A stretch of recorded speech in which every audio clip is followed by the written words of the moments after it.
It's like the illest posse cut right here, man. Sean Watts on the track. Zeus, Don One, Rude Boy, Quill, The Gift, and yours truly, Fred Nuts. I'm 1 in a million with $1 million flow. Fred DiBiase got the power in it though. If it's a problem, let me know, or I suggest you let it go. Cause it ain't worth the problems that be knocking at your door, homie. Please don't make me hurt you. Disrespect the boss, ain't get treated like Virgil. Cause when I write raps, it's beyond your price tag. He's a waste of man.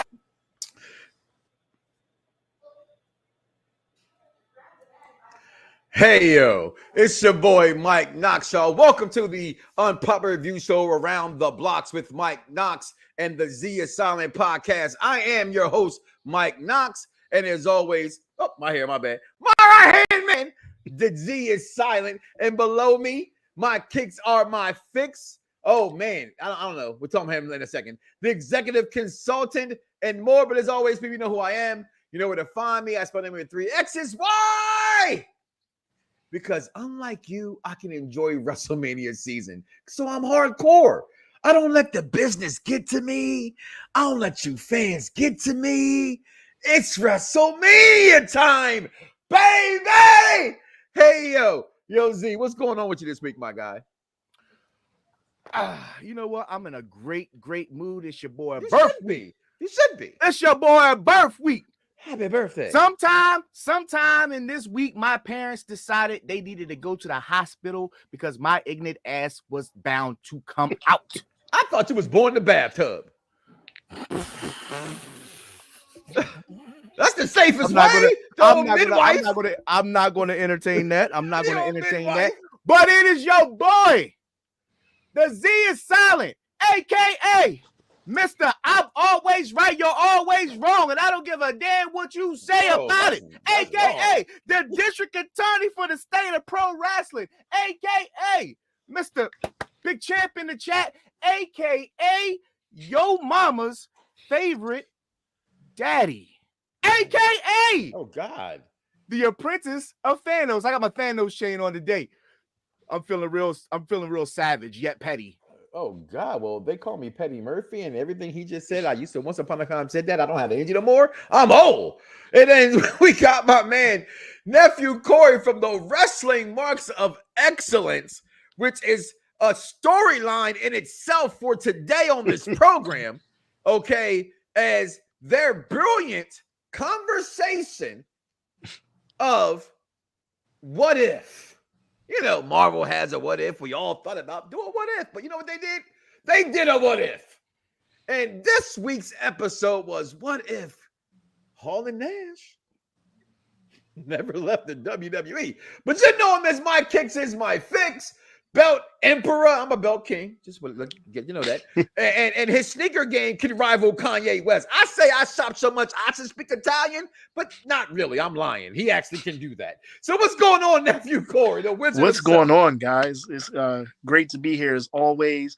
I rushed all the way home to make sure I was here on time because if it's for Mike, I got it. So, yeah. Appreciate it. And as always, the executive consultant. Watch the pin work, y'all. It's like Mr. Perfect. Get ready for it. What's going on? You know who your name is. You got yourself paused. I tried to unpause you, but it's you. It's all you. You're muted. It's all you. You're muted. Big mutes in the chat. Big mutes in the chat. Well, you know what? I muted myself because I didn't want to interrupt the Z. It's silent from all his AKAs. You know what I'm saying? I was about to hop in there. I thought he was done, and he wasn't done. It's like you check the temperature of a good steak, and unfortunately, it's still not done. There's another AKA for you, but I am happy. I'm excited to be here. We are in WrestleMania season. It may not feel like to some of you hammerniggers, but to me, it feels like WrestleMania season. I've been watching WrestleMania's 1 through 37. I'm excited. I'm happy to talk about it. Let's do it. Let's do it.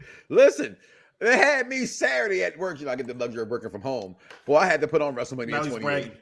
And that end of the era match, I'm sorry, the storyline in that match, oh my God, where will it rank tonight? Tonight we got a jam-packed show, y'all. Dice, you know what I'm about to say. It's my favorite word. Don't judge me. All right, I was in the 7th grade, and we went to a smorgasbord. And I had never been to a smorgasbord before. And so ever since I had this smorgasbord, it's been the word I use for everything. This momentous day on today, we have a smorgasbord of a show for you. As I've already introduced to you, my kicks is my fix, Nephew Corey, the Wizard. If I ever had to go against you, executive consultant, like in a Family Feud, kind of like, because you know all your shit, I'd be having to Google it. Vaughn knows his shit. That's the guy I'm putting my money on. Just saying. I'm not going against you, so don't come at me, but I'm putting my money on my nephew Corey right here. All right. So I appreciate that. I'm just here, man. He's still muted. He's still I just muted. happen to know a thing or two. You can't say something like that, expect me not to say. So you mean to tell Chris? I've known him longer. His stats lave up more than you. That's all. It's a longevity thing, brother. You know what I'm saying? You do to my heart. He's been there. I'm never wrong. This man said it as his tagline. I'm the truth. Well, neither one of you are truth, Ruth. So you're both wrong as hell. So I'm gonna let that slide on to the left. To the left. Beyonce said that, not me. So listen. Not only do we have the what if Hall Nash never goes over. We got 20 years Brock Lesnar. Okay, and we got what's near and dear to me.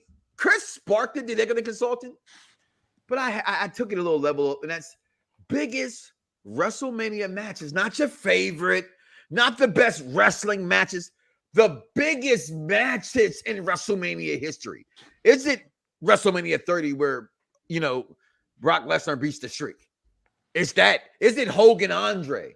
I said his name. Today I have to say, for today and today only, I'm lying. Hogan, he's still there. I gotta say the case. That's just me, not every wrestling fan. Just me. All right. So, and the thoughts and opinions of those said on this program belong to them and said only them and not everybody else is on the program because they're responsible for in which what they say and not UPR. Okay. Now, with all that being said, the smokers is out. Listen, and we're changing formats up today. I've been on the AEW show. I've been on the SmackDown show. I'm not going to talk about the weekend wrestling. So that's gone today. So I'm going to start off straight out where I want to start off with, and that is this conversation that we got on from the Wrestling Marks of Excellence. Okay. Now, I will forever say two things. That don't mean I'm right. I'm the belt king. I'm the originator. But Corey and I will argue that to the day one of us don't leave this earth. Who was first? Either way, same year, 2 months behind, don't matter. We started this shit, and this is the thanks we get. But then I said, I'm a king, he's emperor, so we know who's winning. Okay, so, but also, there was the podcast game. And I know for a fact, when podcasts first got started, when it came to wrestling, when it comes to black podcasts, there was Perfect Plex Talk Radio, BDSR Network, and there was the Wrestling Marks of Excellence. And they had this conversation about what if Hall and Nash, Scott Hall, Kevin Nash added to it, right? Never joined with Hogan. Never went to WCW, if you will. All right. So just to give you a little bit of what they said, here go a little bit of part one.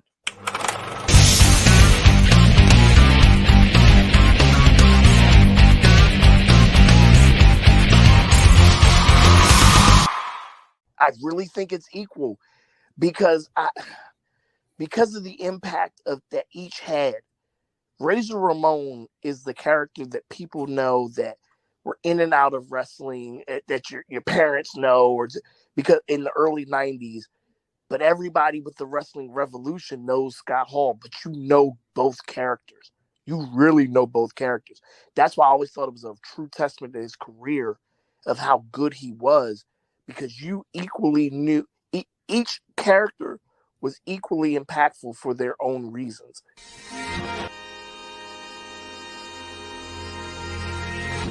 Him coming down on Nitro that Memorial Day in '96. It was because for one of the first times you could really suspend your belief in what you thought wrestling was, as far as people's loyalty to companies, and you always saw people going back and forth to different companies or repackaged or things like that. But for the way it was portrayed on TV to make it think that he was working still in the WWF, so much so that weeks later, when it came to Hall and Nash, I believe in Baltimore, the Great American Bash, I guess in a way to portray it into the storyline, but to actually clear it up, they had to say they don't work for the WWF. And that was a big thing because it was becoming of legal precedent that it kind of had to be known that, hey, these guys don't work. comes to fruition as a stable in WWF and tried to take over WWF from the inside. What the NWO was, I think the Clique would have been in WWF. Okay. It would have been Shawn Michaels. It would have been Triple H. It would have been X-Pac or 1, 2, 3 Kid and Scott Hall and Kevin Nash. They would have been the dominant stable. And then now you get Austin emerging as opposition to. That's what you literally took the words out of my mouth.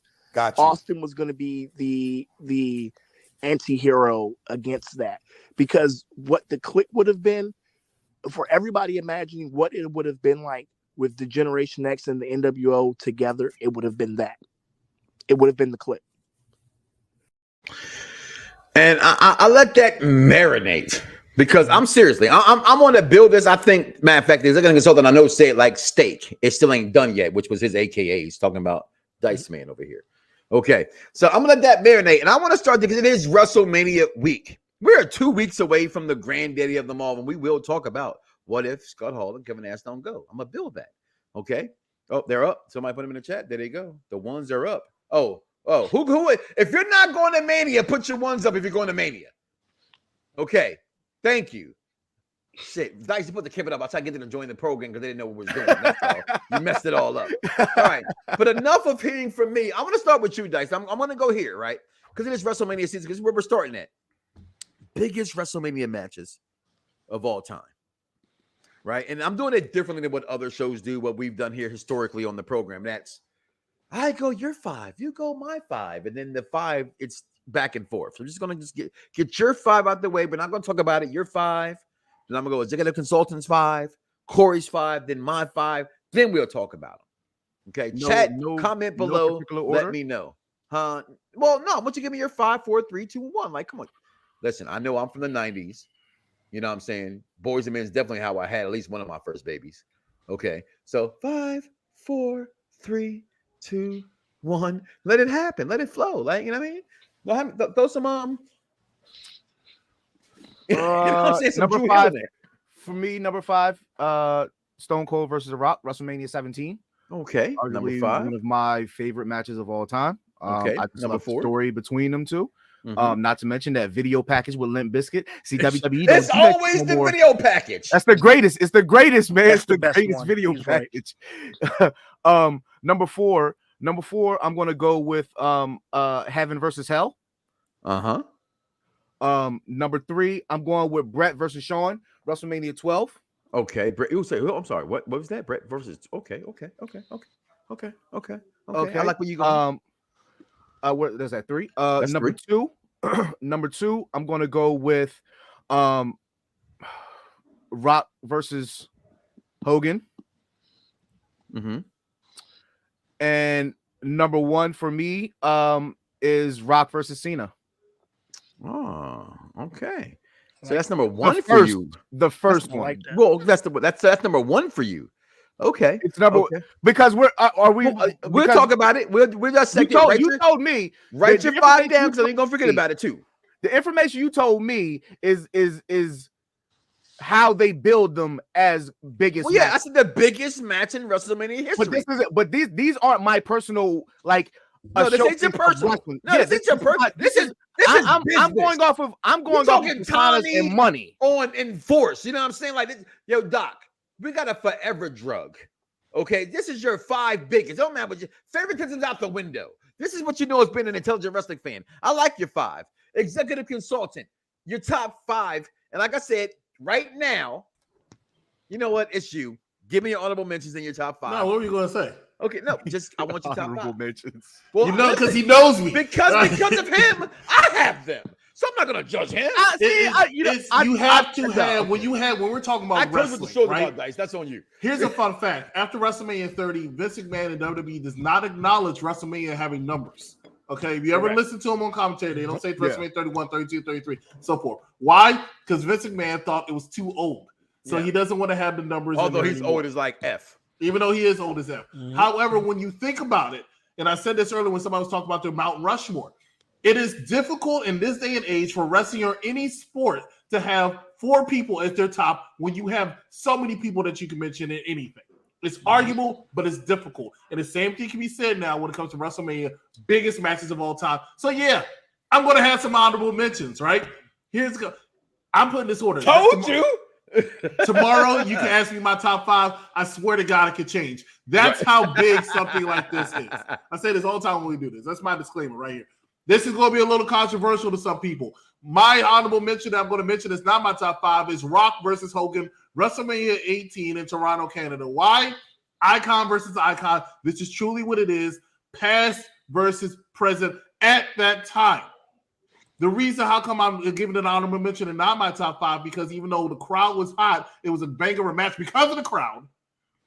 The legs-wise doesn't work because of the way it was mentioned. Rock shortly left WWE as a full-time performer, so didn't reach the real build that was supposed to be, but still a phenomenal and great match. My next honorable mention, because I have 3, the next honorable mention pretty much what Z said, right? Same thing. Rock, Cena, once in a lifetime. This will be number 2 in my top 5 important matches of all time, biggest matches of all time, except for it became twice in a lifetime. Therefore, I can't mention the shit with them. Okay? They pissed me off. I'm still mad about it to this day. Don't want to talk about it anymore. That messed it all up. That messed it up, right? This is another honorable mention. Triple threat match, WrestleMania 32, Dallas, Texas. It is for the Raw Women's Championship. The greatest women's wrestler! Oh my God, look at her with the Divas Championship of all time! Charlotte Flair. You hear the babies in the back. Walked in with the Divas Championship, walked out with the WWE Women's Championship, later rechristened as the Raw Women's Championship. Charlotte Flair versus Becky Lynch versus Sasha Banks. If you do not know the importance of that match, you don't know wrestling, ladies and gentlemen. Now, that's not an insult. I'm just telling you the truth. You don't know wrestling, therefore I can't mention it. Let me go to my top 5. This is where the controversy continues. My top 5, somebody's going to argue with me. The greatest wrestling, biggest wrestling match of all time. We haven't seen it. Has not seen it. But the criteria for this is not what is the best match. I already know it's not going to be the best match of all time. It's the biggest match. In any way you put it, never in the history of WrestleMania has there been 2 world titles up for grabs, one-on-one, winner take all, except for the Raw and SmackDown World Championship, which guess what? It's not showing up in this thing. But this one is going to be number 5, and because we haven't seen it, that's the reason it's number 5. Hey, 2 weeks from now, it could be number 3. My number 4 actually is another women's main event, but it was from last year, Sasha Banks versus Bianca Belair. This is a personal favorite. I can understand why some people might say, Chris, you're crazy. 2 African-American women, one-on-one for the SmackDown Women's Championship. That is a memorable time. That is an honorable time, and that's something that can go down in history. Therefore, it is my number 4. My number 3 is something that was similar to, I think Mike and I were talking about this. This is similar to where we're going next week, and this is Hogan versus Ultimate Warrior, WrestleMania 6, world title versus the Intercontinental title, winner takes all again in Toronto, Canada. So I got to go ahead and give it up to that. Toronto's getting a lot of things. My number 2. Arguably one of my favorite matches of WrestleMania, for WrestleMania 17, The Rock versus Stone Cold Steve Austin. And the reason I'll come out this is one, because some people might say this is the end of the Attitude Era. That's arguable. And 2, this is when they started going back to big stadiums, something they continued to go for years, and then got back out of it and went right back into it. But the only way they were going to fill up that stadium, and when you look at it, that crowd looked massive, even though it was 65,000, which is a smaller number than what it usually do nowadays. It looked massive. And the reason it looked massive is because of these two of the greatest of all time, Rock, Stone Cold Steve Austin. And my number 1 biggest match of all time, and I hate to give it to it because I personally hate the match. However, it's what put WWE on the map, and that's Hulk Hogan versus Andre the Giant, WrestleMania 3, Detroit, Michigan. That's my top 5. That's a lot to dissect. We will dissect them. We're moving on. Nephew Corey the Wizard. My kicks is my fix. The boy got more hashtags than dice. I'm on. That's a lot. I personally think, like everything else, I invented AKAs. He knows that. But he also knows that he went further because he's younger and proper. I don't mean that, but I still stroke it right. They don't matter. My kicks is my fix. Your top 5 biggest Mania matches of all time. So it's funny. Me and the executive consultant think alike, because I had 3 honorable mentions that all pretty much fall on the same line. Mm-hmm. I'll just mention them really quick. Was HBK and Razor from WrestleMania 10. Hold on. Hold your thoughts. Because I think we think alike because we're Leos. Damn. Okay. Yeah. So since we're thinking alike, you're talking about that one right there. Yep. Oh, yep. Talk to Absolutely. me, baby. What's up, King Absolutely. The other one, Brett and Owen from WrestleMania 10 also. Oof, yes. Yeah. And the last one, just because of the significance of what happened, honorable mention is Lesnar and Taker from 30. I thought So I had my that. top five. I should have I didn't had put that on there because that's on my Brock Lesnar that. list. I didn't put it on there. It's on my Brock list. Yeah, I got you. see, don't worry. We all intelligent. That's why we all on the same wavelength. My number 5 and executive consultant already mentioned it was Warrior and Hogan. Like that's up in my childhood, up until probably my teenage. That was probably the biggest WrestleMania match that I can think of. Was that was huge, especially for back then. Huge. 4 was Rock and Hogan from 18 for me. 3 is Austin and Brett. Okay. That from 13. That one's probably the one that Austin and Brett? Yeah. Okay. Yep. From 13. That and HBK and Razor, they weren't the main events, but they were 2 of the greatest WrestleMania matches ever. And they were pretty much almost middle of the cards. Yeah. So yeah. Number 2 is Hogan and Andre. Okay. And my number 1 for me, I sat on the floor for this. Still That's is the nice. match, the only That's match nice. that On ever the really floor. On the exhausted floor. me from watching live, and it is HBK and Taker from 25. That's I was literally exhausted after that match. I couldn't even move. Like I was talking to my homeboy. I was like, dog, like to see it. I know what it was to see it on tape and watch it live for people at home, but sitting in there, nothing matches. That's the greatest wrestling match I've ever seen live. And I've gone to Mania every year since then, and that's the greatest one I've ever seen live. Best seriously. WrestleMania match of all time. That's my number 1. We've already done top 5 matches, but that's arguably. I mean, it's just number 1. So absolutely agree. Yeah, absolutely agree. We're not worthy. Can I just impromptu ask this question? Yeah. Now, is that match held the greatest because of the story? I think I think the story heavily factored into that. I think the longevity of the 2 characters as well, because you could put on that match in that sequence with a majority of the superstars of any kind of stature, but because it's Shawn and because it's the Undertaker, and it had been it'd been like 12 years since they were on that kind of stage of a main event type deal, that there was pretty much a generation that hadn't seen Shawn yet, because the last time Shawn and Taker fought, as y'all know, Shawn was not gone yet. This was 97, 98. So Shawn had come back. There's a whole generation that hadn't seen him yet, and he'd been gone for almost 10 years. And to see the performance, knowing that it was pretty much probably the last time you're going to see him, and then you got them next year really for the last time up until Saudi Arabia. We ain't gonna go into that, but the performance they put on, it was one of the few times where I know a lot of people hate how people kick out of each other's finishers, and it makes wrestling look so like, oh my goodness, why is it called a finisher when you got to use it 4 times to finish somebody? Yeah, they made it to where it was believable that, oh my goodness, Shawn is kicking out of the Tombstone. Oh my goodness, he's kicking out of the Last Ride. Taker's kicking out of Sweet Chin Music. That's why in other federations and other matches, I have a hard time doing it. It got to be certain guys can do it. Not everybody can do it. Yep. And by the time you were done with that match, I literally I went like, that's exactly how I went in the match, because I was like, oh my goodness, I was taken on a roller coaster. That's how it was. It really was like that. For me, that is the greatest WrestleMania match of all time, right there. The biggest match in history. Listen, King Von Jr. coming back later. HBK versus Taker, number 1, WrestleMania 25. Same as both of these 2 gentlemen. Biggest match, Brett and Austin, 13. Austin Rock, 2. Savage Steamboat, 3, which is my favorite match of all time. And Brett and HBK from 12.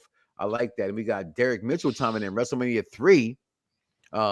Hogan Andre the Giant, 18. Hogan Rock, number 2. Stone Cold and Rock, 3. Rock Cena, 4. and WrestleMania 6, Hogan and Ultimate Warrior, biggest matches in history.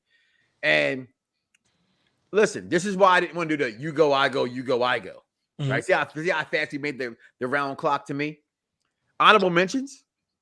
They're going to consult on it. He said it, and I laughed at it when Dice said it because I think it's laughable too. But at the same time, it is winner take all at Mania. I agree with Brock versus Roman. Hold up, time out. I got if I can really quick. I interrupted my top 5.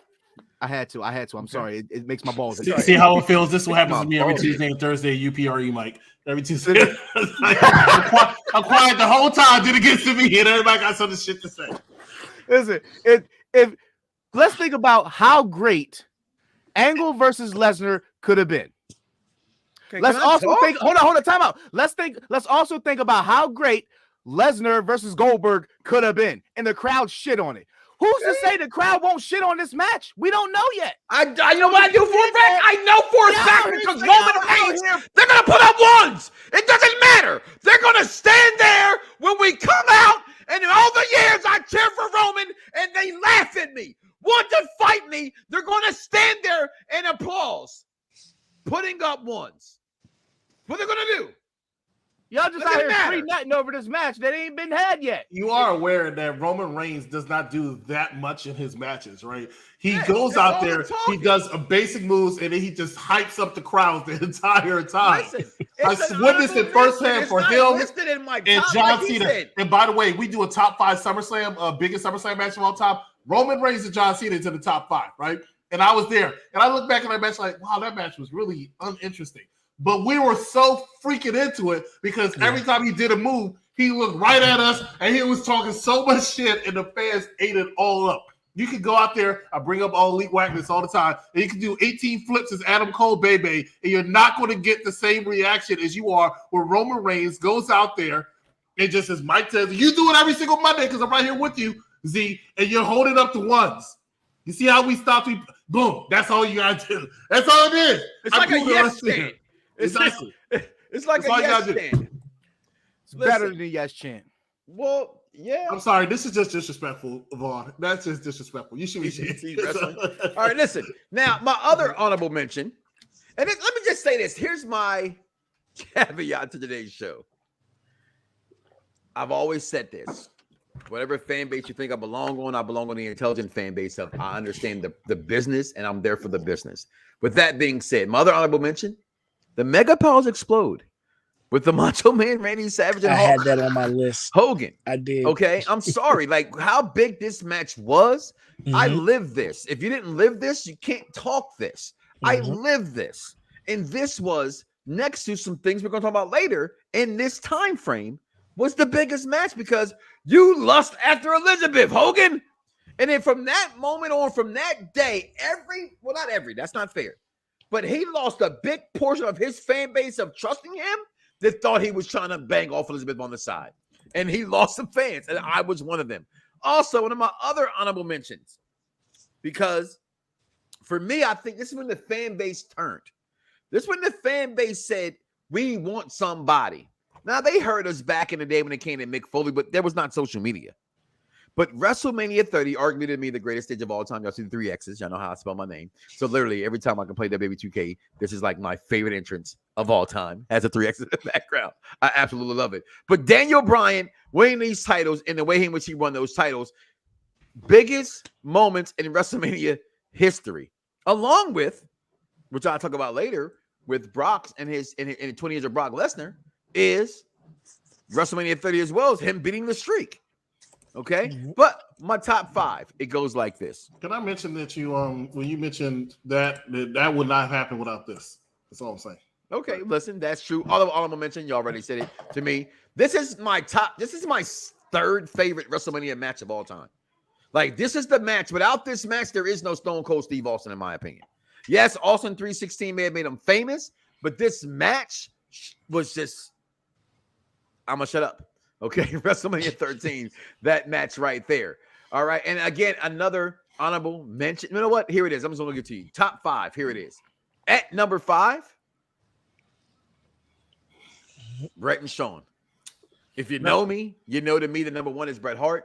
Number 2 is Shawn. Number 1 is Shawn Michaels. Number 2 is Bret Hart. Now, not number Owen 1, was better than Bret. Fight me. They're 1.2, into my opinion. Is these two guys right here. But WrestleMania 12. I feel like I'm the only one that really was not a fan of this match. The Iron Man. Listen, it's the story that led up to the match, everything that went with the match. The match itself was boring. You know what? It's a 60-minute match. At that time, I've seen some 60-minute matches that were good. You're also like, I don't know, younger than me, right? So you've also mentioned that you've watched this later, or even live. then. Just I watched this live. Okay, I watched it live too. How old were you? 12 when you were 12 years old. At WrestleMania 12, how old were you? I'm sorry. Yeah, 12. You were 12 at 12. Okay. Okay. So maybe you didn't like. I'm always the same age as WrestleMania. It's not your biggest matches. It's mine. Okay. No, that's fine. I just say everybody always at number 5. I can't stand it. I cannot stand it. At number 5, so right boring. there, the overtime made it. Listen, I'm not going to sit here and lie to you. It's not about being the best match. I agree. I said that. It's about being the biggest match. And at number 5, it was. That Iron Man match made a difference. All right. At number 4, still boring match. Rock and Cena. The once in a lifetime. To me, it deserves to still make the list. Although 2 in a lifetime made it worse. But again, Corey was there. The stories are what they are. I'm the moron in the parking lot going for John Cena. Because I was here for the wrestling. You were 1 of 5. I had a lot of kids going for Cena that day. It was just like 80-20. It was an 80-20 crowd. It was an 80-20 crowd. Rock didn't have all 100. That's MGK. It was 80-20. Well, no. Corey was there. 80-20, I'm going 20. Mike. No, that was I can't get 20. Can I get 10%? That was 90-10. Okay, me and the kids had the 10. Very pro Rock. Me and the kids had the 10. Either way, not that I don't love The Rock. He's my 4th favorite of all time. I just thought Cena was right in the storyline in the wrestling. I said what I said. Yeah, the kids were there, but I mean, honestly, I know Mike, you're a fan, so I'm. No, it's fine. I was drinking the Kool-Aid of the storyline. No. Rock, you left me. I can see why you said 80-20, but realistically, that was 90-10 at best, if it was not more, because that was a very pro Rock crowd. And watching it back too, I've watched it back. I'm like, ooh, Cena was at his all time of being like booed. It was really, really. Well, he was in my ass. Wrestle as a heel, which he doesn't do. As an intelligent wrestling fan, I was stupid to go for this match and think that I had a chance that they. It wasn't as bad as One Night Stand, Z. You know what I'm saying? One Night Stand was 100. No, One Night Stand it was real. And here go 98. That's like number 1. 98. That's how we go to wrestling. Y'all see the belts. Shout out to the Godfather. Look at Corey up front there. We had the signs and everything. Look at me in the background, always shining because I'm the tallest. All right, we was there. Okay, let me ask you this real quick. Get to my God, going 5 because man, I got a nice little tip, man. 3. Listen, thank you. Executive consultant, I see how you feel. At number 3 for me. At number 3. I hate to say this again, but he deserves to be there. And that's the picture that I had, because I had pictures that don't show him. Okay. At number 3, it was the biggest match. It was your 2 champions, your 2 biggest characters. Some would say at that moment, for let's say WCW speaking, WCW, for 13 weeks, Warrior might have been more popular than Hogan. Okay, so him winning that title was amazing.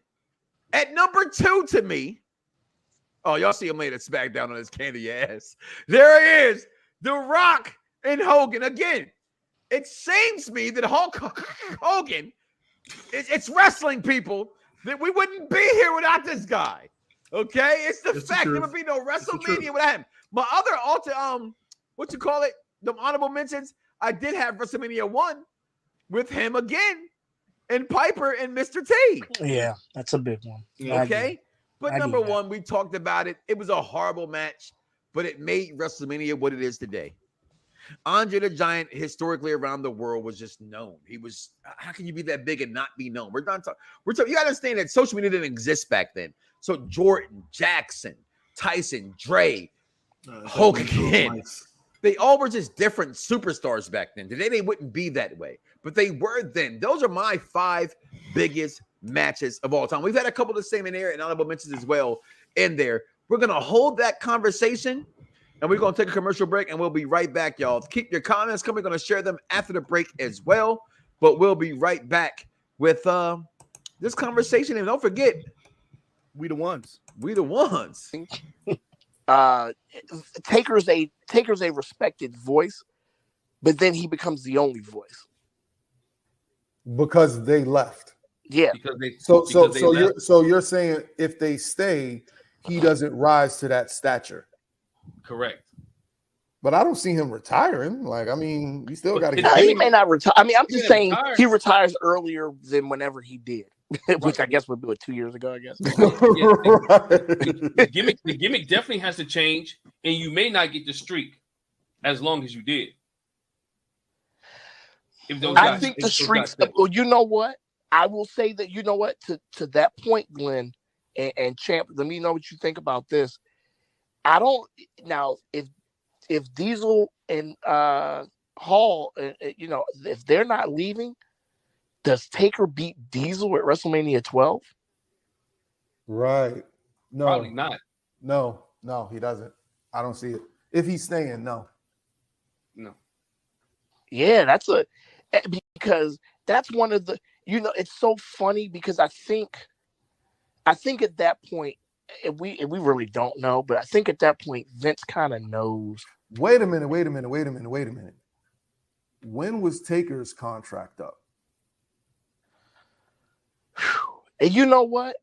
I really don't know. And the only reason why I say I really don't know is because it seems like he never put up a true fight as far as negotiations to say, you better give me this. Or I think circumstances. Okay. Circumstances lend it to Vince never really lowballing him. Not that he would. But the opportunity never, when negotiations happened, I think Vince knew because of the circumstances of where they were as a company, I've got to keep Taker. I've got to. So I think it never gets to that point. So let's insert, okay. There's too many big men on that roster. So now instead of Razor and Diesel leaving, let's say Taker leaves. Yeah. And because there's nothing there for him, right? Yeah. Let's say Diesel wins 12. Taker's like, all right, you know what? I got to get out of here, right? Mm-hmm.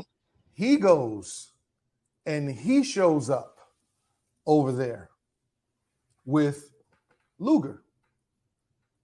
Yeah. See, here's the problem though, Champ. Yeah. Luger's already over. Luger's been there a year. Pretty much almost by the time that happens. That's the only thing that sucks. You have to, in a perfect world, since we're already fantasy booking it anyway, you would have to have Luger leave 8 months later, like from when he did. Wait, hold on, time out. I'm gonna make you laugh. Where was Sid at this time? Man, listen, my gosh, I know, man.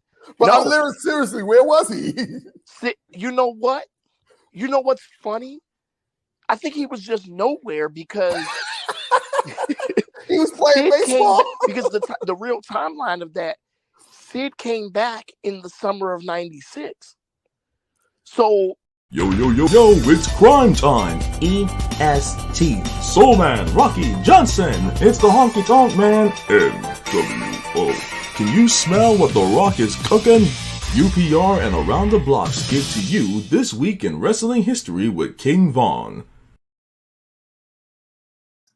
Hey, what's up, everybody? This is King Von Jr., host of the Victorious Ones podcast.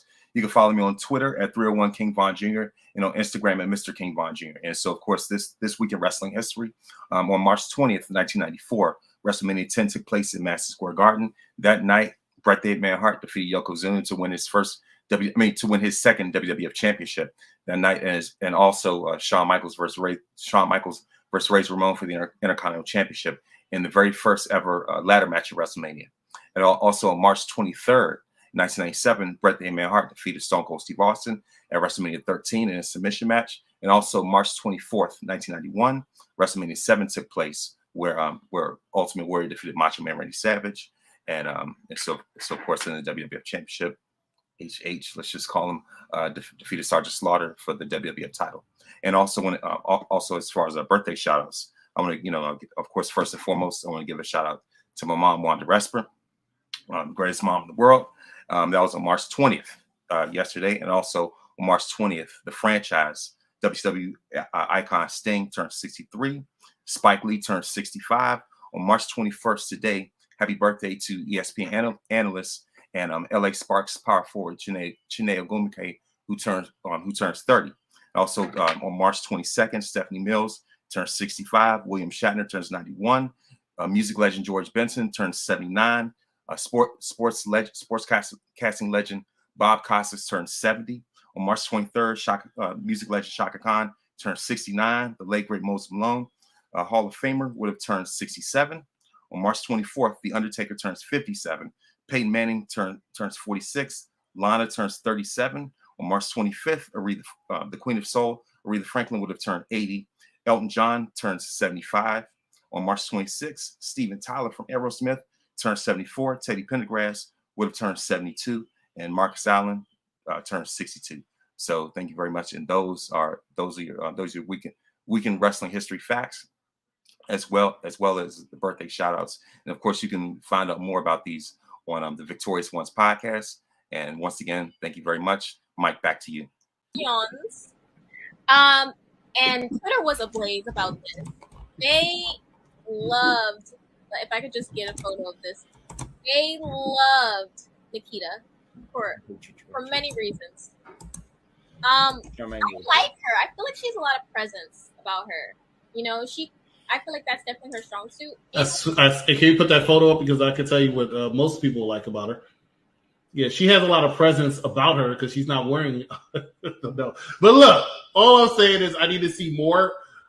Some people might want to see more also, but I want to see more of her in the ring, and then we'll talk about what she can do. But once again, and I think the main roster has a tremendous amount of women talent on there. I think NXT has a tremendous amount of women talent on there, which is they're showcasing in this Dusty Cup challenge. It's a good time to be a wrestling fan. It's a good time to be a fan of women's wrestling because they are going to take over. I think they're. And there it is, and there it was. Listen, guys, I am Mike Knox. I am your host. There's my man, DZ is Silent Podcast. My kicks is my fix. You think you got sticker game? I don't know about you. And the executive consultant. Listen, guys, WrestleMania week is upon us. We are almost here. The unpopular review is going to be everywhere. If you there, we there. You eating a steak? We eating a steak. You buying some merch? We buying some merch. You going to SmackDown in the Hall of Fame? We're going to SmackDown in the Hall of Fame. I'm just not going to Raw or SmackDown in the Hall of Fame. I'm going to WrestleMania. But we are going, meaning they are. So with that being said, back to the program. I want to get to your comments real fast. The voiceover was cool because you did the voiceover. DC Crawford chiming in. My apologies for being late. Busy Monday. This is how I start my work week. Around the blocks, work is just not the same without it. See that? You know what? That's funny. That's funny you make that comment. Thank you for the shirt. AEF and W shirt came from that guy right there. Appreciate the love. Thank you very much. Bullshit. You're a sucking whore. And what happened to the picture and pictures during the commercial break? I don't know. I don't know what you're talking about right there. But Blame StreamYard, bro. Blame StreamYard. Yeah, blame StreamYard. The ones go up. Bianca versus Sasha over Hawk and Andre. You're tripping. Okay. I'll be that, but that's just my opinion, Vaughn. All right. Can WrestleMania pre-show match be honorable mentions? Sure. What WrestleMania pre-show match do you want to put in there? What WrestleMania pre-show match? He's talking about his when he was dressed up. Oh, yes. Yes. I was there for that one. Orlando in the crowd. You did go there and jump in there. The one in Orlando. You don't know the numbers. Don't keep playing. 33 or 24. 33. No, the second one. The last one. All right, 33. So, yeah, they made the news and everything. Jumping and railing. He was the Rey Mysterio character that was in the crowd fighting. Depending on what side of the city he was on. Oh, snap. What's up, fellas? Cousin Corey in the house. What's going on? 28 is my favorite Mania. 28 is my favorite. It was my first Mania. First. Oh, first Mania. Wow, that was your first two, Mo? I didn't know that. Listen, that was my first.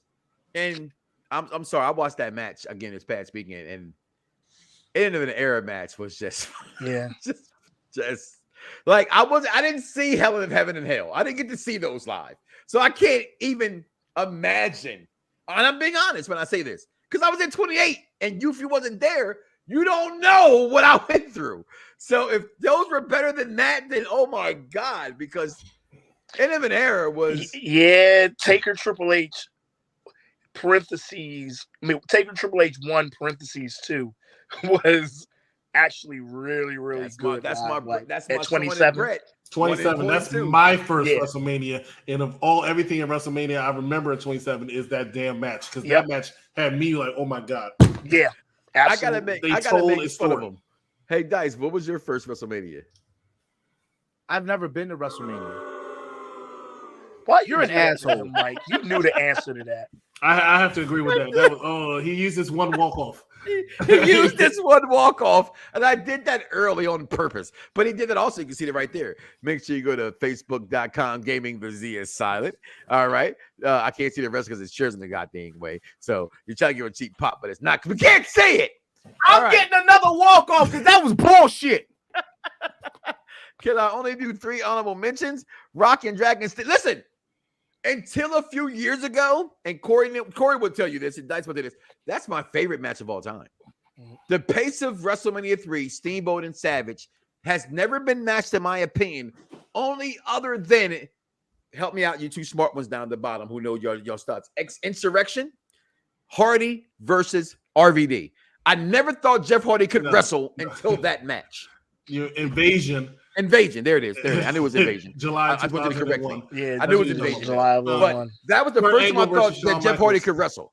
Craig versus Shawn Michaels, WrestleMania 21. In my opinion, if I were to have the top 5 WrestleMania matches of all time, it's definitely a contender to be up there. I can't say it's one of the biggest though, so I still disagree. But hey, it's everybody's opinion. There's been over 1,000 WrestleMania matches.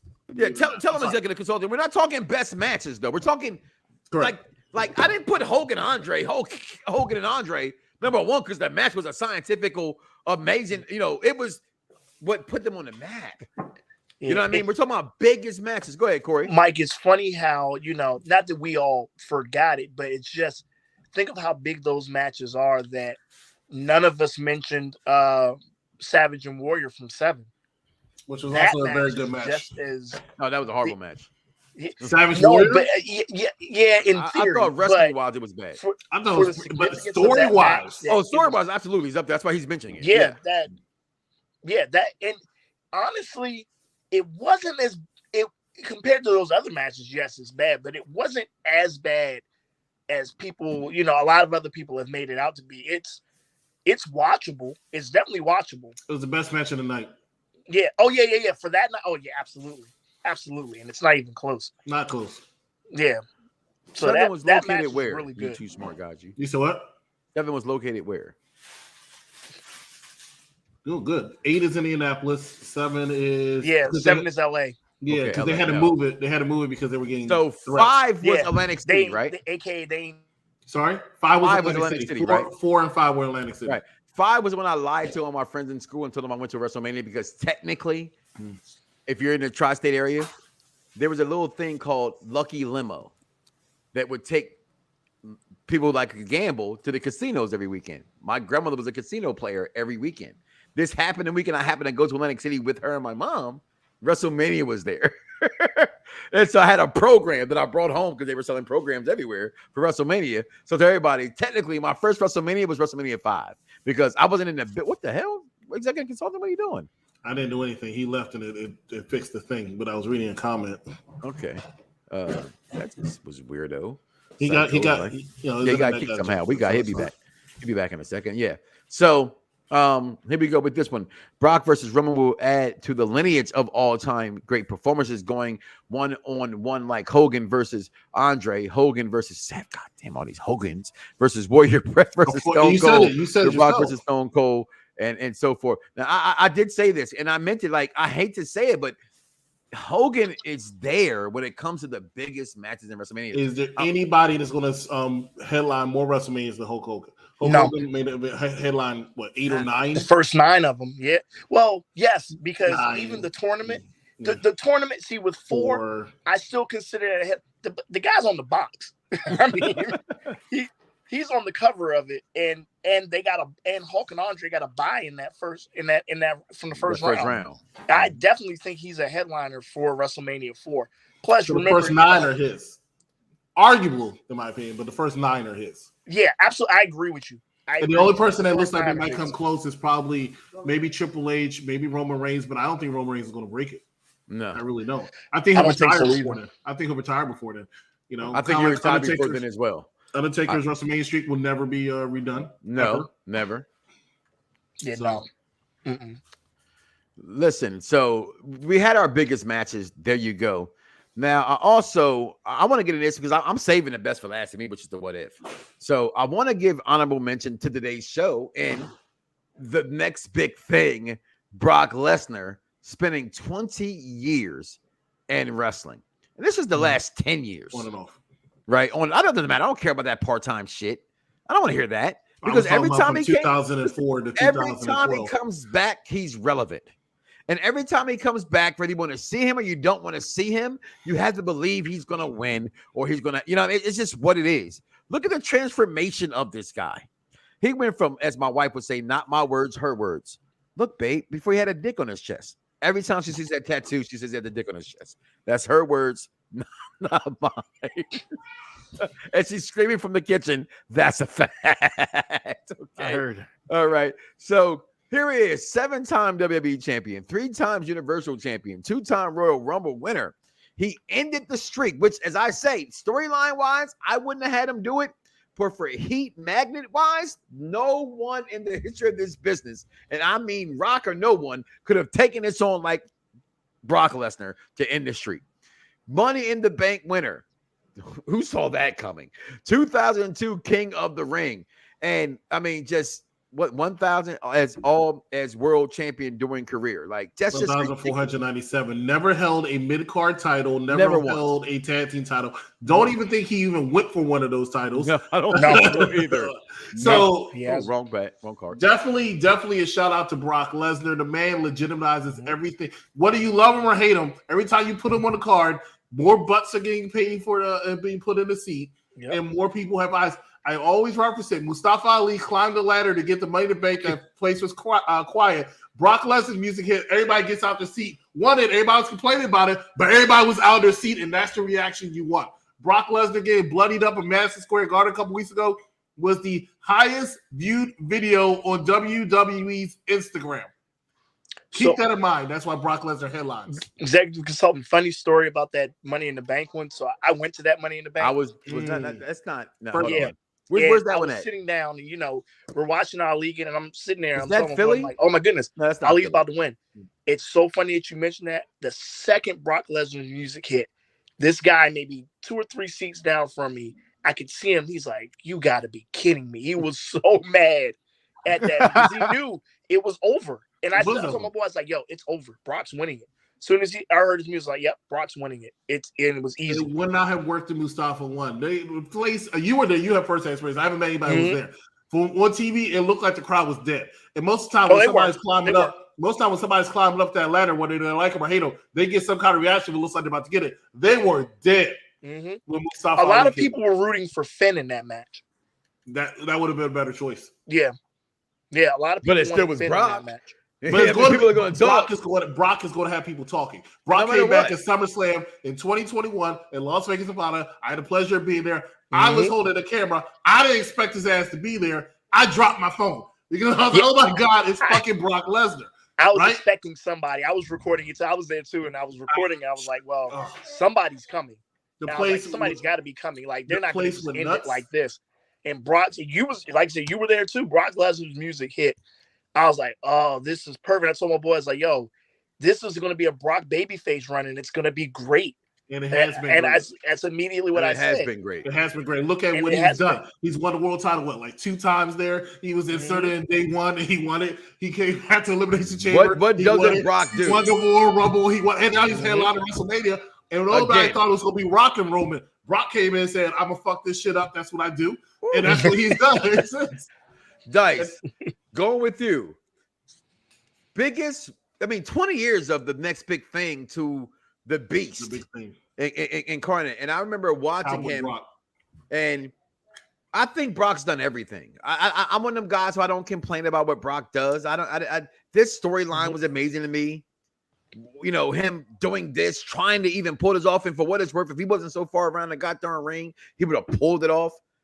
Him and how he put over later in his years, how he put over Keith Lee, for what it's worth. I'm one of them fans who bought that. To him being with Paul Heyman, my favorite title of all time, next to the television title. It's the first purchase I've ever had, and when I started belt collecting, was the undisputed title. I just thought it was amazing looking. It was just an amazing looking belt to me. And then to what he's doing now, him and Roman, the Beast, Dice. I start with you. Your thoughts? 20 years of Brock Lesnar. What he debuted in 02, 03? 02. He's in arguably the greatest wrestling class ever presented, which is like arguably like the 96 NBA class or the 2003 NBA class with LeBron, Melo, and Wade and Bosh. Like, he's part of that ilk. And they're in that class, all of those guys are Hall of Famers. So you're not gonna mention Darko? That's cool. Cena, Darko. Cena, Orton, Lesnar, Batista. Joe Dumars fucked up the church's money when he didn't draft my guy Melo. He fucked up the church's money. He fucked it up. But I remember being in high school, and the only reason I wanted to watch Raw was to see this guy who was big as fuck. And I was like, I'm like, yo, this dude is demolishing people. I thought it was SmackDown first he debuted on. He debuted on Raw. Raw. Listen, I don't listen. Hardcore title. That's all. I'm just letting you know he debuted on Raw. He became a SmackDown that's official his stablemate. After August after he won the WWE title. And I just remember like watching him weekly, just killing everybody. I'm like, I didn't like it, you know, how he treated some of my favorite guys, but it's like, man, it's undeniable. Like, he had something. And the moniker, the next big thing, it fit him. I used to get the magazine back then, and the magazine said this. This is why I thought Morgan was going to be great. He was dubbed the Blueprint. I saw the article. He was the Blueprint. No, he was the Blueprint in TNA. In TNA, he wasn't the Blueprint. What the hell was bullshit? He was something in that magazine. No, he was stuttering Matt Morgan with Carlito. He was a jobber. He wasn't the Blueprint. He wasn't the Blueprint until he hit like 2010, and he went to Impact, which I thought he was going to come back to WWE. In the history of Mike Knox, who has been drinking, I you know, like, you have that photo. I don't have a memory, but I have a photographic memory. I remember this picture. Maybe that's where TNA got it from. It wasn't like, it's not like WB called him this, but in the magazine, Matt Morgan was. It could have been that, but that's what I'm saying. I didn't know. I didn't mean the overall name. Yeah, Absolutely not. Okay. No, I meant what I saw in the magazine, because speaking about Brock in the magazine, I would purchase it all the time. Like, I would buy magazines back then because I was doing like stupid, like selling news publications, and like I had a whole wall. But I thought it was big time. I had a wall. I could put up pictures. So I always put up wrestling pictures. And the next big thing in the Blueprint was up there with it, along with Triple H on Judgment. And to Dice's point too, I just wanted to throw this in there. What's funny, but that debut with Lesnar was so impactful. That spot that they did, with Spike Dudley when he came off the top with the broomstick and broke it over his head, and then Brock just kind of shook it off and then clotheslined him. That made it to the video game. Like, how do you? They incorporated that into the video game. I think Here Comes the Pain was the next one after that. When somebody would hit that motherfucker, he'd be like, "Yep," the fuck off me. And then clothesline the shit out. Boy, everybody created a wrestler had that game. Like, that's how impactful that was. They put it in the video game. Like, and then that triple power bomb he was doing. My gosh, that was one of the he don't do that anymore. Because he's very stiff. But one thing about Brock Lesnar, his first year in wrestling, actually his first 2 years in wrestling before he took an 8-year break from wrestling, was so impactful they still could not wait for him to come back. 2 years. Only other person that kind of matched that is Ronda Rousey, who was there for a year and people were clamoring for her to come back. Her break was longer than her time in WWE. Brock Lesnar, in his first year, debuted, won the King of the Ring tournament, then went on to SummerSlam, beat The Rock in the main event for the world title, went on and won the Royal Rumble, and then went on to WrestleMania, main evented again, and beat Kurt Angle for the world title. This was all the first year, arguably the most impressive first year. Nathan Jones' biggest disappointment as a big man. Next big thing. Don't forget, Drew McIntyre was the chosen one. Giant Gonzaga. Yeah, that. But he wasn't big. He wasn't big. He was slender. But you said big man. Don't matter. That's considered. He was a giant. Like, that's don't forget they tried to get Lesnar back in like 2005, and he said, "Nah, I'm good right now." Listen, remember, one of my favorite Lesnar moments was him throwing Zach Gowen down the steps. I was about to say you were the evil. You were the evil way he treated. I thought that was. It was fucked up, but it was also like. He threw him down the steps. Mine's just the stretcher shit. You know that's my wife's favorite one because she remembers these words exactly. Here we go. I can't breathe. I tried to find the picture, but all I kept finding was Big Show with him on the gurney. But I remember Brock smacking him like a baseball bat against Rey Mysterio. People talk about the dartboard. That was big. That was Big Show and Rey Mysterio. It was Big Show. Listen, that Big Show Rey Mysterio one when he threw him there and he was, I can't breathe was the funniest. That's what led to the Brock Lesnar Big Show stretcher match. Yeah. Which was actually a pretty good match. Yeah. Two last things in my point again. My point with Brock. I think that the biggest, even though he was the next big thing when he first came in, when he came back for the first time. Mm-hmm. And he became the Suplex City guy. When he fucked up Cena, boy, that shit was gold.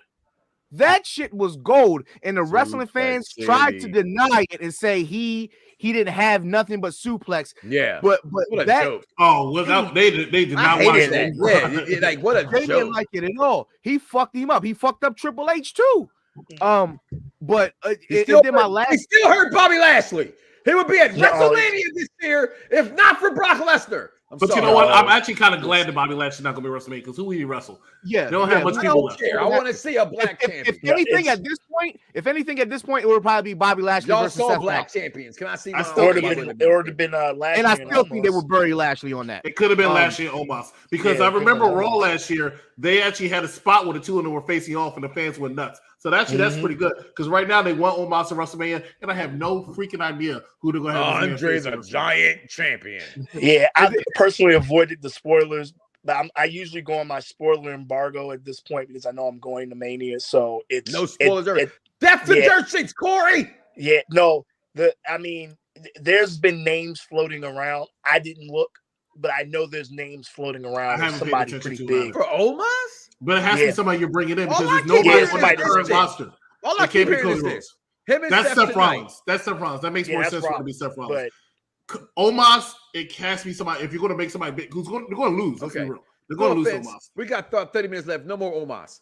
Give me your Brock Lesnar 20 years.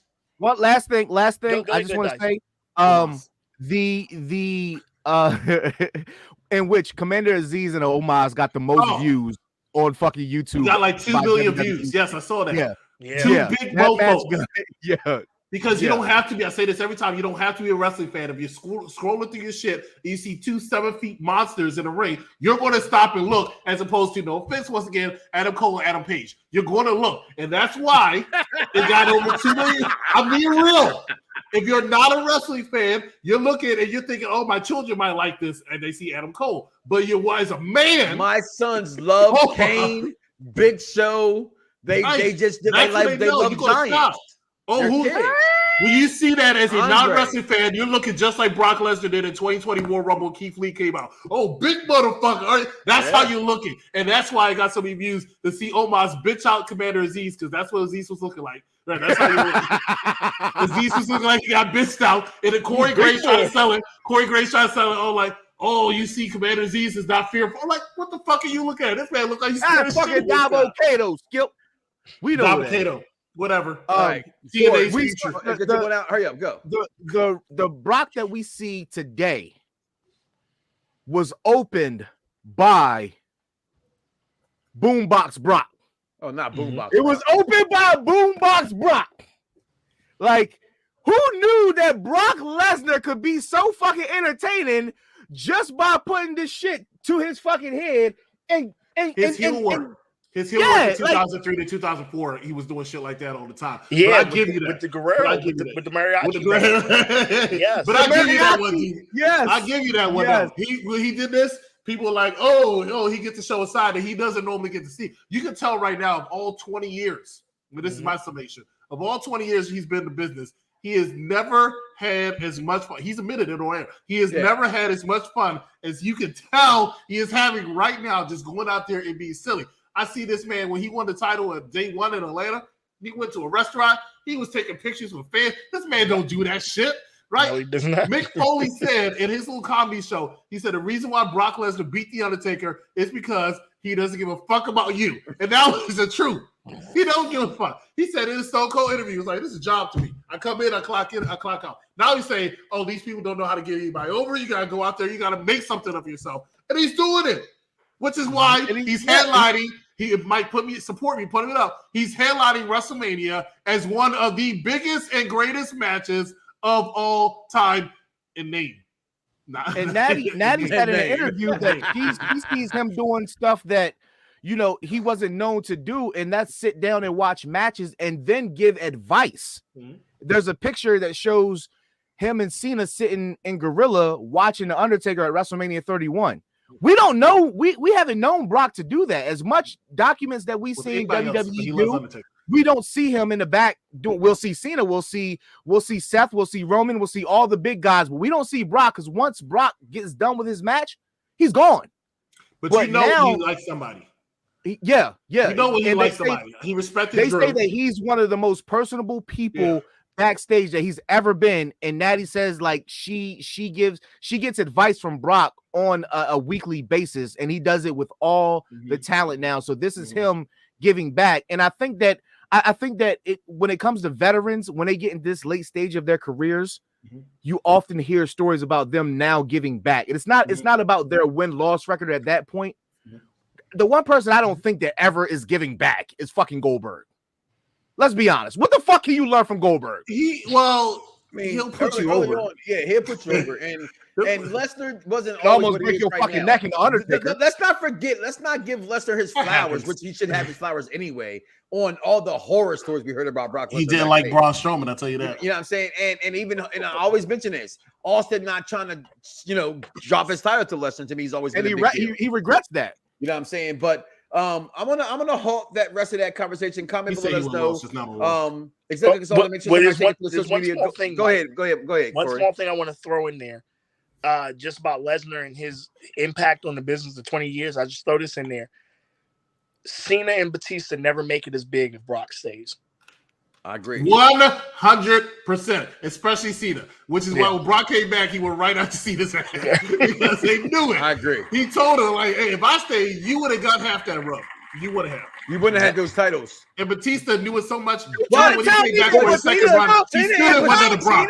He still didn't want another Brock because when Batista came back in 2014, I thought he was to me, before the eat, sleep, suplex, repeat, Cena and him had some good matches to me on SmackDown those SmackDown years. They really did. You trying to tell me that Batista wouldn't be walking for miles inside that pit of danger? This is what you telling me? He would have walked through miles and then hit a roadblock, and his roadblock's name is Brock. Take your walk off. Take your walk off.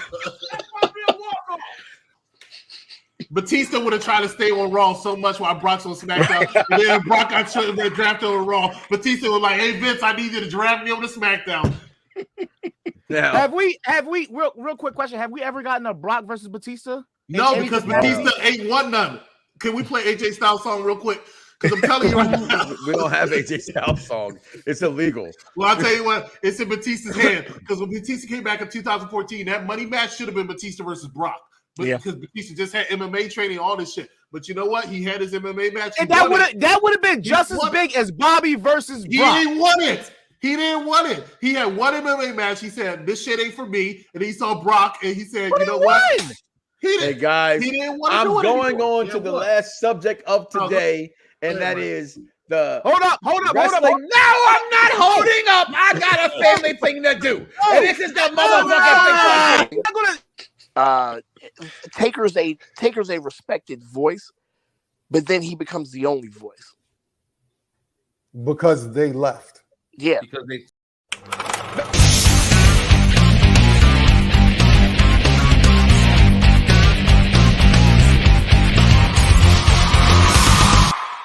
I really think it's equal because of the impact of that each had. Razor Ramon is the character that people know that were in and out of wrestling, that your parents know, or because in the early 90s.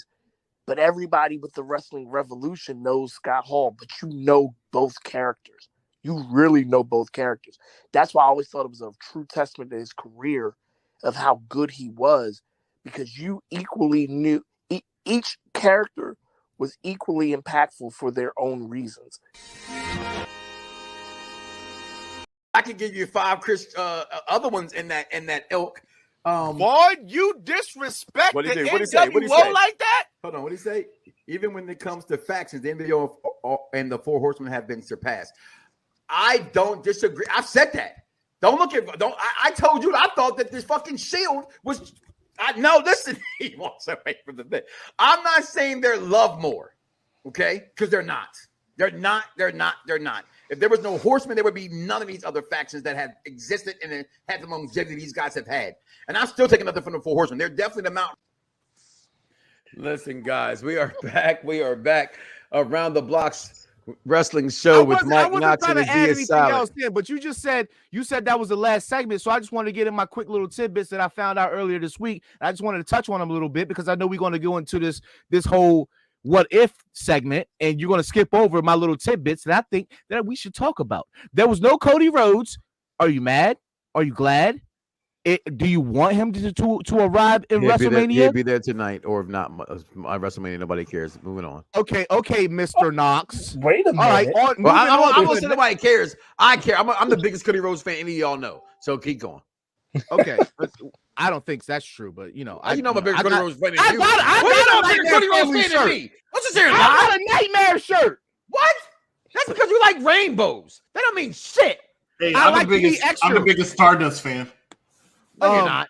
No, okay, so we got reports from a live show that Bianca Belair, her throat is fucked up. That's the all storyline. Okay, hold on though. I like it. I like where this is going because they already are replacing her with meet and greets with the Miz. So they are putting this thing off as though it is very, very true. And does this make this match more desirable than any match that any encounter that they've had, or are you just kind of mad on it? Well, the reason how come they're doing that is because they're being very careful with their talent because they don't want any injuries going to WrestleMania. So they did not just do it with her; they did also do it with Becky Lynch. Roman and Brock have been staying away from each other for the most part. Probably AJ Styles as well. AJ Styles as well. You are absolutely right. Yeah. Okay, moving on. AJ. So they're doing that. So, but that's why. So no, I mean, for television wise, not as good. But I understand the point of it because it'll be a shame if somebody gets injured. And you have to stop that from the thing because it happened similar to SummerSlam. I don't know how many Becky Lynch returns they have up their sleeve. last thing on the docket, the beautiful fat ass Aussie. Oh yeah, hold on. 33,000 in an hour. What the hell? You holding yourself out for freaking tips. Toni Storm debuted over the weekend on OnlyFans. Doesn't show any fucking nudity. No booty. No tit. No. I searched Reddit. I looked for it. I couldn't find it. Believe me, when I got it, I got you. But I did some research. She made $33,000 in 2 days on Reddit. I mean on OnlyFans. And if you're Toni Storm and you're making this money for a weekend just by revealing something that's not even being revealed, do you go back to wrestling? Do you think that she wants to wrestle? Who gives a shit? Other than you horny ass people out there. I'm sorry. I'm being honest. I'm being real. Okay, I think you're just trying to downplay my segments at this point. I'm not trying to this is a segment. And I got to write the comment. We got to move on. So my moving on from that is what I thought about it. Okay, good. She made all that money real fast. I get that. 100%. I get it. Do you? I'm never gonna handle anybody making money. But I'm saying you're gonna leave wrestling to do this. That's the legacy you leave behind, is that you're gonna potentially, advertisingly, lying, maybe, eventually, in my opinion, if you strip, you'll fuck for money. That's my opinion. My wife thinks I'm crazy. A lot of women think I'm crazy. I'm a man. That's my opinion. So she putting herself out here like this. It's a horrible look to me. It's horrible to me. This is stuff about like Nikki. Scarlett Bordeaux did it. what's up, Chelsea girl? Green did it. Y'all Are these talk not about how desirable girl women? wrestles, talk about her ass. I don't like that stuff. It's too much for me. I don't care. You wrestling fans, and just not just wrestling fans, men in general, act like you've never been laid before. It's not that big of a deal to me. It's like, other than like, oh my God, did she really? I don't care. And I'm being honest. It's not me shitting on your segment. It's us. It's the segment. You rented it. I brought. You know what? You know what? You know what? Care. You are bored. You are banned from Pervert Vision. When no, I'm not. At 8 o'clock. Yeah, I don't want you to sit here and act like all of a sudden now you don't care about a little titty flop in the ass. I didn't say that, but no. It seems of WrestleMania. You know that ass looks. You bringing her up WrestleMania weeks ago. I don't care about her $33,000 that she made. That's damn. Did she really? Okay, I get that, but it doesn't deserve a whole goddamn segment, brother. It doesn't. It doesn't. You try to skip over all my points in my segments. What are you talking about? It's a time. You know what? I told you that I gave you the extra 30 because I love you, but I mean that. The I got 15 seconds to talk about something. That's it. Dice don't make me do it. Dice don't make me do it. Please. You better not kick me off. All right then. Stop. You better not kick me off. All right. Go ahead. Listen. Go ahead. Shots out to the wrestling marks of excellence because they came up with this intelligent show for the intelligent wrestling fans. My kick is my fix. Nephew Corey, Champ Creed, the Godfather, okay, Glenn Thomas, and he wasn't there, but never forget his name, okay, Dr. D, okay, and his wrestling showcase, never forget. Met these guys about 14 years ago at this point. Damn, you know what I'm saying? Like, you know what I'm saying? Got together being wrestling fans, finally met up at WrestleMania. DMV wrestling crowd is really thick and it doesn't get enough credit. If you're in the DMV or you're a PG County person, you should be in the DMV club because I think they're one of the best wrestling groups around, my opinion. But they came up. Y'all heard the inserts on the what ifs this year that we spoke about. I gave you I built this up like you're going to get laid, but this time you're not going to bust. Are they going to take this really slow and understand this conversation how great it was with these guys on Fox Sports Radio 1340 AM and 96.9 FM. And that was what if Scott Hall and Kevin Nash never went to WCW, what would have happened? And you've heard some of the conversations. And I would say to that, first thing I thought when I heard it was there would be no WCW the way we knew it to be. WCW would have died. I know we heard later on in the clips in which I played, well, this guy, maybe other dominoes fall. Maybe Taker goes. Where is Sid? Lex is there. How do they revamp that? I don't think you have Crow Sting without the NWO because it was Crow Sting's favorite dance partner because he had to reinvent. Well, intelligent wrestling fan, you should thank me later, or you can thank me now. Okay. How about I whip your ass in 2K wrestling? Well, that's fine. Listen, I've won some matches, albeit triple threat. Okay, but. You take this and you take this conversation and it can go many ways. So I'm going to go right to the heart of the program, the one who y'all have heard through the clips along with Champ Creed, along with Dr. D, the wrestling marks excellent. And I want to know actually this, my kicks is my fix. Shot so much I should speak Italian. Where did this concept come from? The what if, which I kind of know, but like this, what about this part? Was it Scott Hall, passing away? Or was this next on the agenda? And I saw the popularity of this show. This is one of you guys' most popular shows in quite some time. Amazing concept, amazing things to talk about. I hope this gets all the credit in which it deserves. Is why I wanted to have you on being a friend of the program. Like I said, I don't think Taker still goes over there. I get the money wasn't right, but I mean, but go ahead. I've talked enough. So we first to answer the first one, we just in general, we always had ideas because we would always talk offline of what if this, and we was like, you know what, let's just make that a show. And I was like, okay, we can start coming up with topics and things. So the Scott Hall passing did bump this one up, but it was definitely a topic. As I stated on the show, and you played some of it in the clips there, I do believe things kind of would go the same way, but there's different avenues in the sense that, as I stated, you don't get an NWO, you don't get a DX, you get the Click. I think that's the group. and your main nemesis of the clique is Austin, Taker. I think eventually Rock still comes up. It still goes around the Nation of Domination, but I think eventually Rock becomes kind of that third guy in there that are kind of the enemies of that group. And I do believe, I don't think Undertaker goes to WCW. I think WCW does eventually die, but something that was mentioned on the show, we didn't get. I think Hogan leaves, and I do agree with that. Hogan leaves and goes back to WWF as well. So it's y'all mentioned later on, which I'm not sure if you guys heard the part of the clip of the clique in itself becoming that set version of the NWO.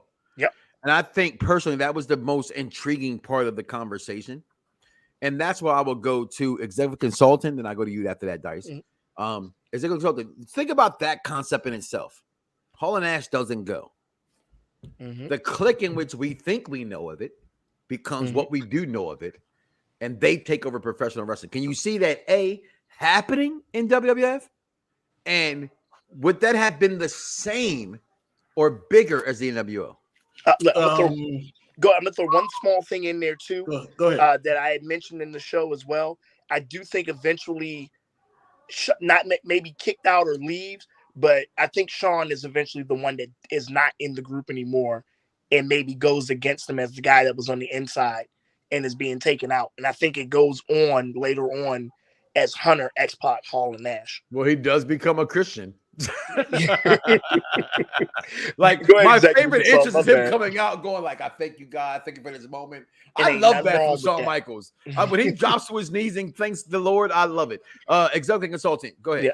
So at that time though, when Hall and Nash went over there, it was a few things you have to think about behind the scenes. One, Raw and Nitro were actually trading ratings. Raw was not dominating the ratings at that time. Okay, right. They were not losing, but they were not winning every freaking week. Right. Two, the other way you look at it, WCW had deeper pockets than WWE. When Hall and Nash, especially Nash, is always talking about the fact that they are responsible for the fact that wrestlers soon after that got guaranteed contracts. Yep. Absolutely. If Diesel stayed over with WWE, if Scott Hall, Kevin Razor Noah stayed with WWE, yeah, I think you would have got a different version of the clique. However, I'm not sure they would have had the creative freedom, thanks to Vince McMahon, to do everything they had to do. I don't think they will be able to have the impact, no pun intended. And what I mean by that is the fact that it's still unintended. a lot of different egos when you think about it. Razor Ramon, Diesel, Shawn Michaels, X-Pac, Triple H, who's on the up and coming. He was still below, but he was on up and coming, right? Because he was learning. He would have been able to do what he had to do. You still had the Undertaker, which Vince has always said has been his guy, right? Do we see an implosion more there? Because they're not, if they don't have to go PG-13, I'm not sure they would go PG-13, right? Okay. They were getting a little edgier, but they don't have to unless they have that push that WCW got because they had Hall Nash come over. Anybody else? There's no attitude era without the NWO being pushed. So WCW, I think, would have survived for a couple more years, but I don't think that anybody would have seen the financial boom that we all saw because of the NWO, and then subsequently after that, the Attitude Era with Stone Cold Steve Austin with The Rock. Because you don't get the middle fingers, you won't get the cross chops. They would have tried. Vince would have shut the shit down. Fair enough. I think the overall wrestling in general, besides Hulk Hogan, if you want to give it credit for one person, really, I'll give it to Scott Hall. That's arguable, but it's true. No. I agree. You're muted, Mike. I said before, that moment, those times, those dirt sheets, you thought that this was WWF invading. Yeah. You that you didn't. At this moment, you were like, yo, is that Razor Ramon over there on WCW? You didn't know his contract had expired. You didn't know this. And that's why I mentioned it on the show during the thing. I said they had, and I know you probably remember it too, executive consultant and Dice and Mike, they had to go out and kind of say they don't work for WWF because I think at that time, WWF was kind of feeling like, okay, y'all are benefiting off of our name because they sued them. Yep, because you think that these guys are WWF employees, and you're making everybody think that, and they had to come out. And that's why I said at the bash in there they go. Baltimore. There they go. they had because they owned because they great owned value. Diesel, right? Because they owned the Diesel and Razor characters, because what Nash and Hall were doing were so intellectual property wise similar to what the characters were that WWF owned.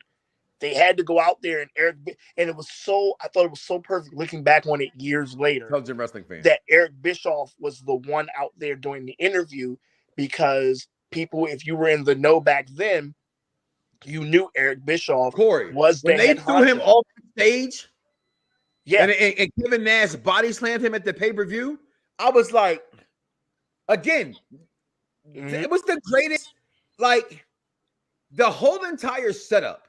Them doing that to him. Hogan with the leg drop. Hulk, and one of my favorites of all time, Dusty Rhodes. Hulk Hogan betrayed WCW, right? Like all that. Him and Bobby Heenan on the mic. It's just amazing. Like what these guys did changed professional wrestling forever. And if they don't do this, does professional wrestling change? Dice, does it change without these guys going over?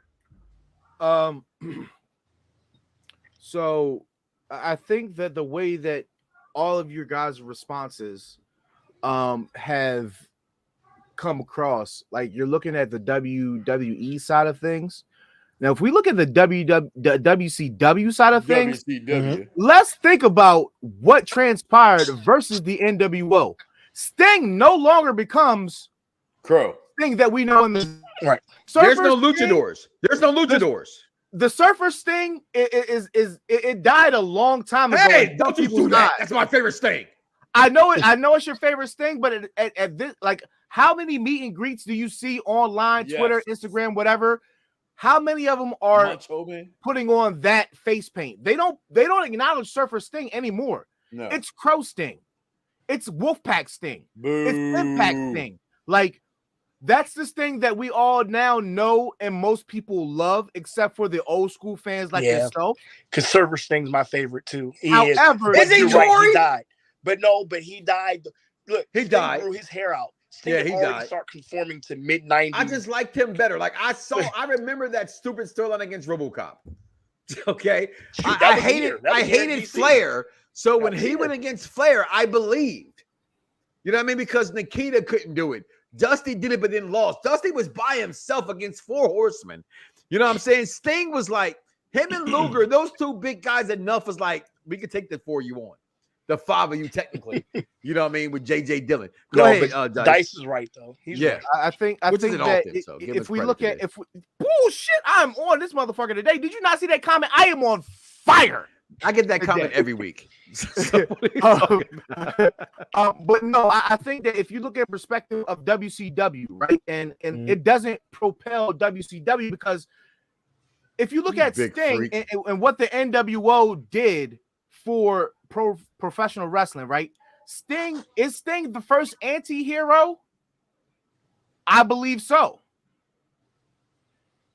I'm looking for my wrestling. I'm looking for my wrestling encyclopedias down here. They both totally paused. I think that Sting is the first anti-hero, right? And you needed somebody to stand up to the NWO. And Sting was at a crossroads where his career was getting very stale. I would say Macho Man was the first anti-hero against the NWO. No, against first anti-hero. Remember when the Mega Powers exploded, you chose a side. Okay, yeah, that's true. Okay, not really. They made you want to choose Hogan. No, it didn't. I chose the Macho Man and never went back. The Real American, though. Say your prayers. I had them all. Against that. If you didn't have the blue hand grip, the little 5-pound dumbbell weight, and the freaking poster that showed you how you grow with the jump rope, and watch the cartoon live, don't talk to me. Okay, so you're telling me that at that time you picked Macho Man over Hulk Hogan, right? Because the truth, I honestly did. Okay, no, I'm not disagreeing with you. I'm saying because you think that was a possible anti-hero, even though on TV in his interviews, because Hogan still came on. Let him finish. Let him finish his point.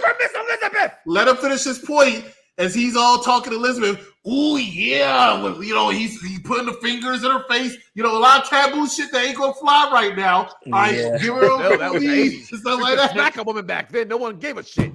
He wasn't an hand up anti-hero. under her chin. Okay, I get your point. Get in that corner. All right. So was Sting the first anti-hero? You might be right with that one. Continue, Dice. And then like you think about Sting, and then you think about guys like DDP that went against the NWO, and T's joining the NWO in the later instances, but still NWO was still the hot fire, not old and busted, but hot fire. And do we still get the impact of Goldberg because Hogan was champ? Do we still get the big payoff for Goldberg being world champ? I think we all agree WCW's going under. If Kevin Nash just got all that's basically what I'm getting at. You just went through all their people why they all are not going to do well. Like you really Goldberg don't exist, Sting don't exist. I don't think they go under. I don't think Mortis, I don't think that they go under. Glacier, Mortis, and I Raph. think Holy that- donut shop. I don't think that they go under, but I think that they. Who do they have?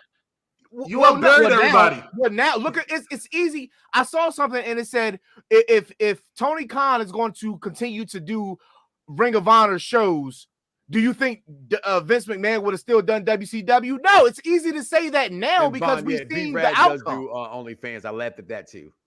We've seen the outcome of him not continue to do WCW. So you can't say that he tried. Once you've seen the outcome of something, he tried. Will you still be able to show? I don't know. Tony Khan spent $30 million for Ring of Honor. He needs to continue something to get his money back because that was a terrible investment. I don't care what anybody says. That was a terrible investment. Okay, $30 million fucking dollars for some Ring of Honor.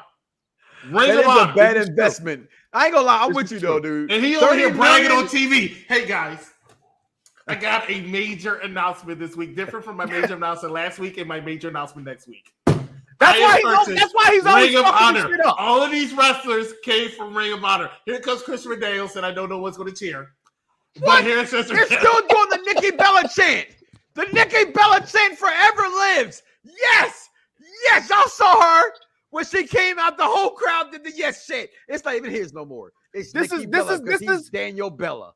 Outside I just say WCW 30 million is too much for that. Vince paid $2 million for WCW library. Now I know it's inflation and shit, right? But let's be real. Ring of Honor is not even the number 4 promotion right now. So I like, what are you doing? What are you doing? I'm thinking NWA Power. I'm thinking Impact. Exactly. Like, come on. Speaking of NWA, shout out to hometown favorites down here in Sussex County, the Briscoe brothers winning the Crockett Cup. When they gonna be on the show? I know their family. I've met them eating Popeyes. When they gonna be on the show? We working on it. Listen, every time they come back to town, I don't like to talk pro wrestling with them because it's family. Stop the bullshit. Stop being a. Yeah, I know. I fucked up the EC3 thing. Come on, what's my name for SmackDown? I know. I fucked up the EC3 shit. We don't control your narrative, bro. Control your narrative. Pat McAfee. Don't be a Pat McAfee. Don't fanboy do an interview. All right, just get him on. Get over that. I got you. I got you. Can I add one last thing?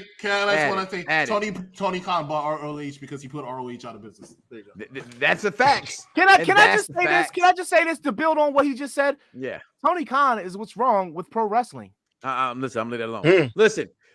What you mentioned. If you have a surprise, you let it be a surprise. You don't announce it like a little dickhead fanboy, and then you spoil the shit. Because fans, what they do is they hype the shit up 20 times more than what it's supposed to be. Yeah, you got Ring of Honor. Okay, but did you know the television network that you fucking work for, they don't want to bring the greatest tag team that's not in WWE on to fucking TV. Get clean? Why? You shouldn't have said shit, you dumbass. Hey, this Wednesday is going to be. This Wednesday is a major debut coming this Wednesday of Swerve Jr. Listen, real quick before we get off. Hey, Dave Meltzer, you know I didn't forget about you, motherfuck you and everything you stand for. I hope the next time you pour a bowl of cereal, you ain't got milk and you got to use water, you bitch. Look at it. Look at it. Now respect it. All right, listen. Because you say you got to put That's it up. a clip. Listen, you clip what you want to clip. Listen, I'm going to clip this. And I'm going to clip the fact of, listen, what a great show. I thought, listen, the conversation of the what if can go on and on and on for like a mile a minute. Let's continue with special ed. The Brock Lesnar, give him his flowers. If you think all he had was Suplex City, you don't know nothing about Brock Lesnar. Hey, Brock Lesnar has improved every step. And I even talking about his UFC days where I don't think he should have won or even had a chance to win a UFC title. He still won it. Mm-hmm. All right. He wouldn't have been there without WWE. That as well. There's a fan that got himself over on social media simply because of the fact that when he returned, he wears the same shirt every event I see him at. You know, he comes down here and everything. When he returns, he just does this. He's made a career off of that on Instagram. That's Brock Lesnar guy. Listen, what there is. Listen, nephew Corey, thank you for joining the program. Belt Kings, we've been trying to build it for 2 months now, and we're still not here. He'll put the blame on me, and I take the blame for that while we're not back yet. Just doing so much with unpopular review and other things. But there's always room for Jello. I say that every day at work. There's always room, whether with fruit or without fruit. I will be in Texas, so you better hook up with me. All right, hook up with me. I'm going to Sweetie Pies and Ribeyes. All right, I've been talking to people from Texas, and they said that's the best steak in Texas. You can use a spoon to cut it. Bullshit. I better use my spoon to cut this steak. All right, I want to try it, and I'm riding the bull. So get your cameras ready, y'all. Oh boy, for all three of your faces. And next week we will give our own WrestleMania prediction show.